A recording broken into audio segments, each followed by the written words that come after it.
Hi everyone, কেমন আছো তোমরা সবাই? সবাইকে জানাচ্ছি ঈদুল আজহার অনেক অনেক অনেক শুভেচ্ছা। তো দেখতেই পাচ্ছ, এটা হচ্ছে আমাদের বাসার গেট। এটাকে আজকে আমার জামাই এরকম রূপদান করেছে।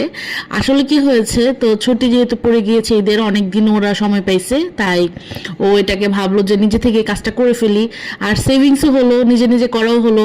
আর এই গেটটা পুরোটাই ও ডিজাইন করছে, সামনে ডিজাইন করা। আর এখন এটা বলতেছে এটা কি, আসলে এটা আমাদের কিচেনের যে উইন্ডোটা হয় ওইটা একদম তেল কাস্টে হয়ে যায়, তো তার জন্য ওইটাও কালার করে দিচ্ছিল। তো ভালো হলো না, এখানে ও কালার বানাচ্ছে মনে হয় গোল্ডেন কালার, আমি ঠিক এগুলো সম্পর্কে তেমন বুঝি না। আর আমার হাজব্যান্ডের অ্যাসিস্ট্যান্টকে দেখো, আমার ছেলে আর আমার ভাগ্নেও ছিল সাথে, ও টায়ার্ড হয়ে গেছে কাজ করতে করতে, বুঝতেছো তো।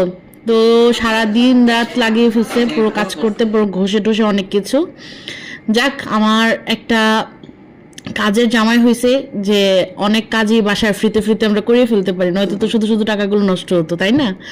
তো মোটামুটি অনেকটা সময় লাগছে, 4-5 ঘন্টা 6 ঘন্টার মতো লেগে গেছে পুরোটা কালার করে, আবার কালারটা মানে পুরোটা আনার জন্য। তোমরা ওইভাবে বাসার টুকিটাকি কাজগুলো সেরে ফেলতে পারো। আর কে কীভাবে ঈদের সময় কাটালে সেটা বলো। এটা হচ্ছে আমাদের গেটের ফাইনাল লুক।